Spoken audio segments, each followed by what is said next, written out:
नमस्कार, जय हिंद। स्वागत है आप लोगों का दृग द टारगेट के ऑनलाइन प्लेटफॉर्म पे। हम लोग कर रहे हैं इस समय यूपी ट्रिपल एससी के प्रीवियस ईयरों की क्वेश्चनों की प्रैक्टिस, और आज हम करने वाले हैं प्रैक्टिस सेट नंबर 4। तो आइए बिना देर किए स्टार्ट करते हैं आज की अपनी क्लास। और पहला क्वेश्चन ये रहा, निम्नलिखित में से किस विकल्प के जरिए हमारे शरीर को एमिनो एसिड प्राप्त होता है? कार्बोहाइड्रेट, वसा, प्रोटीन या फिर विटामिन। तो इसमें आपका सही जवाब हो जाता है प्रोटीन से हमें एमिनो एसिड प्राप्त होता है। अगर हम 1 ग्राम प्रोटीन लेते हैं, 1 ग्राम प्रोटीन अगर हम लेते हैं तो उससे हमें जो है कि 4.10 कैलोरी ऊर्जा प्राप्त होती है। 4.10 कैलोरी ऊर्जा प्राप्त होती है। अब आप कहेंगे सर थोड़ा कार्बोहाइड्रेट के बारे में ही बता दीजिए। तो अगर हम 1 ग्राम कार्बोहाइड्रेट लेते हैं, 1 ग्राम कार्बोहाइड्रेट लेते हैं तो उससे जो है कि 4 कैलोरी ऊर्जा प्राप्त होती है। 4 कैलोरी ऊर्जा प्राप्त होती है, 4 कैलोरी ऊर्जा प्राप्त होती है। अब आप कहेंगे कि सर और कुछ बताइए, तो आइए जान लेते हैं। जितना भी हमारे ऊर्जा की आवश्यकता है तो उसका लगभग 65% हमें कार्बोहाइड्रेट से प्राप्त होता है। और कार्बोहाइड्रेट का जो सबसे सरलतम रूप है वो है ग्लूकोज। अगर हम ग्लूकोज लेते हैं तो हमको डायरेक्ट जो है कार्बोहाइड्रेट प्राप्त हो जाता है। कार्बोहाइड्रेट के और भी रूप हैं, जैसे सुक्रोज। सुक्रोज नोट कर लेंगे कि सुक्रोज जो है किस में पाया जाता है, तो यह गन्ना और चुकंदर में, गन्ना और चुकंदर में सुक्रोज पाया जाता है। उसके बाद इसी का एक रूप होता है फ्रक्टोज। फ्रक्टोज तो फ्रक्टोज किस में पाया जाता है? जब हम फल खाते हैं तो उसमें फ्रक्टोज पाया जाता है। फ से फ्रक्टोज और फ से फल। अब हम बात कर लेते हैं स्टार्च, इसी का एक रूप है। तो स्टार्च किस में पाया जाता है? तो जब आप आलू, केला, चावल खाते हैं तो आपको वहाँ पर स्टार्च प्राप्त होता है। एक बात और इसमें नोट करना है हम लोगों को कि एक बासमती चावल होता है, बासमती चावल। ये प्रश्न पूछा जाता है कि बासमती चावल में कौन सा कार्बोहाइड्रेट पाया जाता है? तो इसमें एमाइलेज नामक स्टार्च पाया जाता है, स्टार्च पाया जाता है। अब आप कहेंगे कि सर थोड़ा वसा के बारे में भी तो बता दीजिए। तो वसा के बारे में भी जान लेते हैं। जब हम 1 ग्राम वसा लेते हैं, 1 ग्राम वसा लेते हैं तो हमें 9 कैलोरी ऊर्जा प्राप्त होती है। अर्थात हम कह सकते हैं कि वसा से हमको जो है कि सबसे ज़्यादा ऊर्जा प्राप्त होती है। लेकिन ये वसा ना 2 प्रकार की होती है। एक होती है संतृप्त वसा। संतृप्त वसा, संतृप्त वसा क्या कि जो कि जंतुओं से जो भी चीज़ें प्राप्त हों उसमें संतृप्त वसा होती है। जैसे दूध ले लें, दूध, दही, घी, दूध, दही, घी। और एक होती है असंतृप्त वसा। असंतृप्त वसा, असंतृप्त वसा क्या होती है? जो कि हमें वनस्पतियों से प्राप्त हो, जो कि हमें वनस्पति से प्राप्त हो, जैसे वनस्पति तेल इत्यादि। लेकिन ये जो संतृप्त वसा होती है ना, अगर हम इसको आवश्यकता से ज़्यादा ले लें तो ये कोलेस्ट्रॉल का रूप ले लेती है। किसका? कोलेस्ट्रॉल का। तो ये बाबू कोलेस्ट्रॉल का रूप लेके धमनी और शिराओं में जम जाती है, धमनी और शिराओं में जम जाती है, जिससे कि बीपी, अन्य प्रकार की समस्याएं उत्पन्न होती हैं और हार्ट अटैक की भी समस्या बन जाती है। अब बात कर लेते हैं सर विटामिन के बारे में भी कुछ बता दीजिए। तो विटामिन से तो हमें ऊर्जा नहीं प्राप्त होती, ऊर्जा नहीं प्राप्त होती, लेकिन इसके कमी से तमाम प्रकार के रोग हो जाते हैं, तमाम प्रकार के रोग हो जाते हैं। अब हम बात कर लें कि विटामिन की खोज किसने की थी। तो विटामिन की खोज जो है कि फंक नामक वैज्ञानिक थे, और इन्हीं के सहायक थे हॉपकिंस। इन दोनों लोगों ने मिलकर विटामिन की खोज की। चलिए अब देख लेते हैं अगला प्रश्न।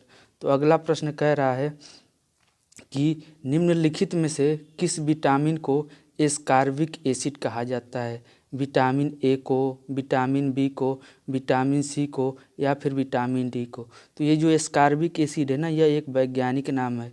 तो कहे सर कुछ ऐसा बता दीजिए कि सभी का वैज्ञानिक नाम याद हो जाए। तो बिल्कुल बताएंगे।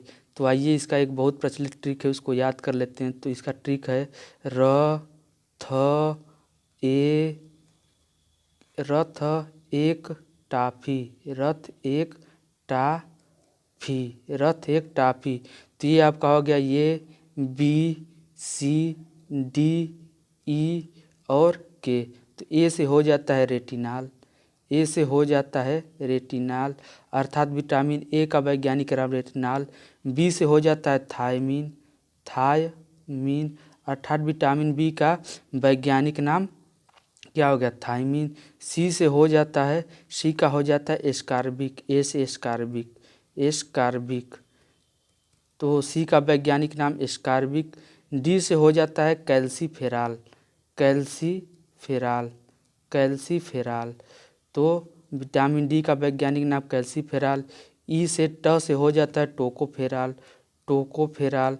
और फी से हो जाता है फिलोक्यूनिन, फिलोक्यूनिन। थोड़ा फिर से हम लिख दे रहे हैं, फिलोक्यूनिन, फिलोक्यूनिन। तो इस प्रकार जो है कि हम लोग याद कर लिए। तो इसमें पूछ रहा है कि सी का तो क्या कहते हैं, र थ एक। तो एस्कार्बिक पूछ रहा है ना, तो ए तीसरे नंबर पर, तो ए बी और सी। तो इसमें आपका विटामिन सी जो है बिल्कुल सही हो जाएगा। अब हम देखते हैं अगला प्रश्न। अगला प्रश्न कह रहा है कि ऐसे एमिनो एसिड जिसमें COOH समूहों के बदले NH2 समूह उपस्थित होते हैं को क्या कहा जाता है, neutral amino acid, amphoteric amino acid, basic amino acid या फिर एसिडिक एमिनो एसिड। तो इसमें आपका सही जवाब हो जाता है, इसको हम लोग बेसिक एमिनो एसिड कहते हैं। इनके अंतर्गत 3 चीज़ें आती हैं, तो उनको भी ध्यान रखना है। पहला है अर्जिनिन, अर्जिनिन, अर्जिनिन। दूसरा है लाइसिन, लाइसिन, लाइसिन। और तीसरा है हिस्टाडीन, हिस्टाडीन, हिस्टाडीन। तो ये 3 चीज़ें इसके अंतर्गत आती हैं, तो इसको भी ध्यान रखना है। अब देख लेते हैं अगला प्रश्न। अगला प्रश्न कह रहा है कि निम्नलिखित में से कौन सा विकल्प माइक्रोन्यूट्रिएंट नहीं है, नहीं है, लोहा, सोडियम, नाइट्रोजन या फिर जिंक। तो ये माइक्रोन्यूट्रिएंट क्या होता है, थोड़ा इसको भी समझ लेते हैं। तो माइक्रोन्यूट्रिएंट का मतलब होता है सूक्ष्म पोषक तत्व, सूक्ष्म पोषक तत्व, सूक्ष्म पोषक तत्व। तो आप कहेंगे सर बता दिए सूक्ष्म पोषक तत्व क्या होता है। तो ऐसे तत्व जो हमारे शरीर के लिए तो बहुत थोड़ी मात्रा में आवश्यक हों, थोड़ी मात्रा में आवश्यक हों, लेकिन इनकी आवश्यकता पूरे जीवन रहे, पूरे जीवन इनकी आवश्यकता रहे, तो उसको हम लोग माइक्रोन्यूट्रिएंट कहते हैं। तो इसमें देखिए लोहा, लोहा भी माइक्रोन्यूट्रिएंट के अंतर्गत आता है, सोडियम भी आता है, ये जिंक नहीं जिंक है, जिंक भी आता है। लेकिन नाइट्रोजन जो है माइक्रोन्यूट्रिएंट के अंतर्गत नहीं आता है। और भी कुछ माइक्रोन्यूट्रिएंट वाली चीज़ें लिख लेते हैं, जैसे लोहा हुआ, तो लोहा तो जान ही गए हम लोग। लोहा के बाद आपका कोबाल्ट हो जाता है, कोबाल्ट भी आवश्यक होता है। कोबाल्ट के बाद क्रोमियम, क्रोमियम भी लिख लीजिए, क्रोमियम। क्रोमियम के बाद तांबा, तांबा के बाद आयोडीन, आयोडीन। ये सभी चीज़ें जो हैं माइक्रोन्यूट्रिएंट हैं, जिनकी थोड़ी मात्रा में आवश्यकता होती है, लेकिन पूरे जीवन आवश्यकता होती है। अब देखते हैं अगला प्रश्न। अगला प्रश्न कह रहा है कि खाना बनाते समय निम्नलिखित में से कौन सा विटामिन अत्यधिक ताप के कारण आसानी से नष्ट हो जाता है। अब आपको बताना है कि विटामिन ए नष्ट हो जाता है, कि विटामिन डी, कि विटामिन सी, कि फिर विटामिन के। तो ये तो बहुत सिंपल सा प्रश्न है, इसमें हो जाएगा विटामिन सी। अगर विटामिन सी को हम अधिक ताप पर पकाएं तो इसमें क्या होता है, विटामिन सी जो है कि नष्ट हो जाता है। और हम कुछ बातें यहाँ पर जान लेते हैं कि 2 बातें निकल कर आती हैं। एक कि पानी में घुलनशील विटामिन कौन कौन सी है, तो बी और सी, बी और सी जो है पानी में घुलनशील विटामिन है। अब आप पूछ लिए कि सर बता दीजिए वसा में कौन सी हैं, तो जो यहाँ से बच जाएंगी, तो ए, डी, ई और के ये वसा में घुलनशील विटामिन हो जाएंगी। आइए देख लेते हैं अब अगला प्रश्न। अगला प्रश्न कह रहा है कि निम्नलिखित में से किन विकल्पों में केवल थार्मोसेटिंग प्लास्टिक पाई जाती है। थार्मोसेटिंग प्लास्टिक पाई जाती है। थोड़ा सा हम लोग समझ लेते हैं थार्मोसेटिंग क्या होता है प्लास्टिक। तो जो मोड़ने पर टूट जाए, जो मोड़ने पर टूट जाए थार्मोसेटिंग प्लास्टिक होता है। इसका बार बार इस्तेमाल नहीं कर सकते, बार बार इस्तेमाल इसका नहीं कर सकते। तो इसमें आपका सही हो जाता है option number D. Option number D Bakelite और इपाक्सी रेसिन। अब बात कर लेते हैं अगला प्रश्न की। अगला प्रश्न कह रहा है कि निम्नलिखित में से किस विकल्प का निर्माण काठ की लुगदी वुड पल्प से किया जाता है? पॉलिस्टर, टेफ्लॉन, नायलॉन या फिर रेयान। तो इसमें आपका सही हो जाता है रेयान। ये जो रेयान है ना, इसका बहुलक मतलब ये जिससे बनाया जाता है वह प्राकृतिक रूप से प्राप्त होता है, प्राकृतिक रूप से प्राप्त होता है। फिर इसको रेयान के रूप में चेंज किया जाता है, रेयान के रूप में चेंज किया जाता है। इसीलिए इसे अर्धकृत्रिम कहते हैं, अर्धकृत्रिम तंतु कहते हैं, अर्धकृत्रिम तंत्र कहते हैं। इसको हम लोग रेयान को हम लोग कृत्रिम रेशम के नाम से भी जानते हैं। किसके नाम से? तो कृत्रिम रेशम के नाम से भी हम इसको जानते हैं। आइए देख लेते हैं अब अगला प्रश्न। अगला प्रश्न कह रहा है कि सिंथेटिक फाइबर के संबंध में निम्नलिखित में से कौन सा कथन गलत है? प्राकृतिक फाइबर से सस्ता होता है, प्राकृतिक फाइबर से सशक्त होता है, प्राकृतिक फाइबर से कम टिकाऊ होता है, धोने तथा व्यवस्थित रखने में आसान होता है। तो इसमें बताना है आपको क्या कौन सा कथन गलत है। तो प्राकृतिक फाइबर से सस्ता होता है, यह बात तो बिल्कुल सही है। प्राकृतिक फाइबर से सशक्त होता है, ये भी सही है। प्राकृतिक फाइबर से कम टिकाऊ होता है, नहीं, कम टिकाऊ नहीं होता है, यह अधिक टिकाऊ होता है, अधिक टिकाऊ होता है। और धोने तथा व्यवस्थित रखने में आसान होता है, ये भी सही है। तो प्रश्न के अनुसार पूछ रहा है कि कौन सा गलत है। तो इसमें आपका गलत हो जा रहा है ऑप्शन नंबर सी, जो कि सही आंसर हो जाएगा। आइए देखते हैं अगला प्रश्न। अगला प्रश्न कह रहा है कि किस तापमान पर पानी का घनत्व अधिकतम होता है? 0 डिग्री सेल्सियस पर, 100 डिग्री सेल्सियस पर, 4 डिग्री सेल्सियस पर या फिर 250 डिग्री सेल्सियस पर। तो यहाँ आपका सही जवाब होता जाता है कि 4 डिग्री सेल्सियस पर जो है कि पानी का घनत्व अधिकतम होता है। घनत्व जो है अधिकतम होगा, घनत्व अधिकतम होगा और आयतन जो है यहाँ पर न्यूनतम होता है, न्यूनतम होता है। आइए देख लेते हैं अगला प्रश्न। अगला प्रश्न कह रहा है कि दो विभिन्न प्रकार के पदार्थों के कण को स्वतः ही आपस में मिश्रित करने की प्रक्रिया को क्या कहते हैं? ऑस्मोसिस, रिवर्स ऑस्मोसिस, डिफ्यूजन या फिर फ्यूजन। तो इसमें आपका सही हो जाता है, इस प्रक्रिया को हम लोग डिफ्यूजन कहते हैं। आइए देखते हैं अगला प्रश्न। अगला प्रश्न कह रहा है कि ठोस के संबंध में निम्नलिखित में से कौन सा कथन सही है? तो आइए देख लेते हैं पहले कथन। कथन कह रहा है कि कोई निश्चित आकार नहीं परंतु निश्चित मात्रा, ना निश्चित आकार और ना ही निश्चित मात्रा। फिर कह रहा है निश्चित आकार परंतु निश्चित मात्रा, निश्चित आकार एवं निश्चित मात्रा। तो इसमें आपका सही क्या हो जाता है? तो आइए फिर से एक बार देखते हैं हम लोग, ऑप्शन का अवलोकन करते हैं। कोई निश्चित आकार नहीं, ये तो गलत हो गया। ठोस का तो निश्चित आकार भी होता है और निश्चित मात्रा भी होती है। ना निश्चित आकार और ना निश्चित मात्रा, ये भी गलत हो गया। निश्चित आकार परंतु निश्चित मात्रा नहीं, ये भी गलत हो गया। निश्चित आकार एवं निश्चित मात्रा, तो ऑप्शन नंबर डी जो बिल्कुल सही हो जाता है। हम लोग देखे थे कि द्रव्य के जो है द्रव्य के 3 भाग होते हैं। थोड़ा सा समझ लेते हैं हम लोग। द्रव्य जो है इसके 3 रूप होते हैं। एक होता है आपका ठोस, एक होता है ठोस, एक होता है द्रव और एक होता है गैस। तो जो ठोस होता है ना, इसका आयतन, जो ठोस होता है इसका आयतन भी निश्चित होता है और मात्रा भी निश्चित होती है। जो द्रव है ना, इसका आयतन तो निश्चित नहीं होता लेकिन मात्रा निश्चित होती है। और जो गैस है इसका आयतन भी नहीं निश्चित होता और मात्रा भी नहीं निश्चित होती। तो इस बात को ध्यान रखना है। अब देख लेते हैं अगला प्रश्न। अगला प्रश्न कह रहा है कि निम्नलिखित में से कौन सा विकल्प ऑक्जेलिक एसिड का स्रोत है? सिरका, आंवला, इमली या फिर टमाटर। तो यहाँ पर आपका सही हो जाता है ऑप्शन नंबर डी। डी में जो है कि ऑक्जेलिक एसिड पाया जाता है।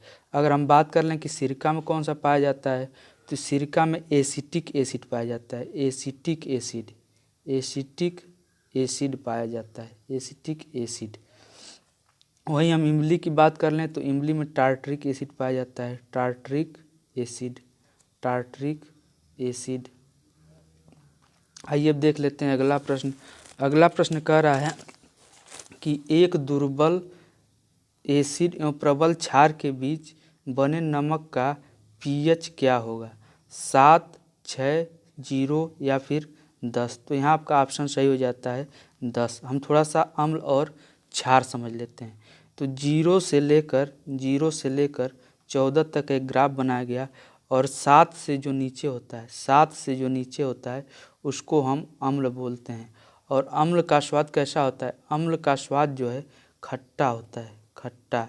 और 7 से लेकर 14 तक, मतलब 7 से ऊपर और 14 तक जो होते हैं उसको हम लोग क्षार बोलते हैं। क्षार, क्षार, बेस भी बोलते हैं इसको, बेस। और इसका जो स्वाद होता है वह नमकीन होता है, नमकीन होता है। एक लिटमस पेपर होता है, जब उस पर क्षार को डाला जाता है तो लिटमस पेपर को नीला कर देता है, नीला। और जब उस पर बेस को डाला जाता है, अर्थात ये अम्ल को डाला जाता है, तो यह उसको लाल कर देता है, लाल कर देता है। इस बात को आप विशेष ध्यान रखेंगे। अब देख लेते हैं अगला प्रश्न। अगला प्रश्न कह रहा है कि निम्नलिखित में से कौन सा उद्योग वाशिंग सोडा का प्रयोग नहीं करते हैं? शीशे के उद्योग में, बोरेक्स के उत्पादन में, पानी के अस्थायी खारेपन को हटाना, रासायनिक उद्योगों में ऑक्सीडाइजिंग के एजेंट के रूप में। तो यहाँ आपका ऑप्शन सही हो जाता है ऑप्शन नंबर डी। रासायनिक उद्योग में ऑक्सीडाइजिंग एजेंट के रूप में वाशिंग सोडा का प्रयोग नहीं किया जाता है। अब हम देख लेते हैं अगला प्रश्न। अगला प्रश्न कह रहा है कि भूतलीय पर्यवेक्षण में हाल ही के दशकों में निम्नलिखित में से किस प्रकार के साउंडिंग का विस्तृत प्रयोग किया गया है? MT sounding, team sounding, U team sounding या फिर स्क्लैमबर्ग साउंडिंग। तो इसमें आपका सही हो जाता है स्क्लैमबर्गर साउंडिंग का प्रयोग किया गया है। अब देख लेते हैं अगला प्रश्न। अगला प्रश्न कह रहा है कि प्रयुक्त, विकसित तथा संशोधित प्रतिरोधक उपायों में हाल ही में निम्नलिखित में से किस विकल्प को शामिल किया गया है? MT sounding, team sounding, U team sounding या फिर स्क्लैमबर्गर साउंडिंग। तो यहाँ आपका सही हो जाता है टीम साउंडिंग का प्रयोग किया गया है। अब देख लेते हैं अगला प्रश्न। अगला प्रश्न कह रहा है कि भारत में निम्नलिखित में से किस बैंक ने सर्वप्रथम इंटरनेट बैंकिंग सेवाओं की पेशकश की थी? HDFC bank, SBI bank, ICICI bank या फिर यस बैंक। तो इसमें आपका सही हो जाता है आईसीआईसीआई बैंक। ये जो है 1998 में इंटरनेट बैंकिंग की शुरुआत की थी और इसका मुख्यालय जो कहाँ है? मुंबई में है, मुंबई में इसका मुख्यालय है। और यह सार्वजनिक क्षेत्र का तीसरा सबसे बड़ा बैंक है, तीसरा सबसे बड़ा बैंक है। वहीं पर हम बात कर लेते हैं एसबीआई की। तो एसबीआई सार्वजनिक क्षेत्र का जो है कि पहला सबसे बड़ा बैंक है और इसका राष्ट्रीयकरण 1 जुलाई 1955 को हुआ था, 1 जुलाई 1955 को हुआ था। अब देख लेते हैं अगला प्रश्न। अगला प्रश्न कह रहा है कि उपग्रह INSAT-2E प्रक्षेपण कहाँ से किया गया था? INSAT-2E का प्रक्षेपण कहाँ से किया गया था? रूस, थुम्बा, कैरू या फिर श्रीहरिकोटा से। इसमें आपका सही आंसर हो जाता है इसका प्रक्षेपण कोरू से किया गया था। कैरू जो है फ्रेंच गुयाना में पड़ता है, फ्रेंच गुयाना। इसका प्रक्षेपण जो है 19 अप्रैल 19 अप्रैल 1999 को किया गया था। इसका काम क्या रहेगा, तो इसका हम देख लेते हैं कि इसका किस लिए इसको प्रक्षेपण किया गया था। तो दूर संचार के लिए, टेलीविज़न प्रसारण के लिए, मौसम की जानकारी के लिए इसका प्रक्षेपण किया गया था। अब देख लेते हैं अगला प्रश्न।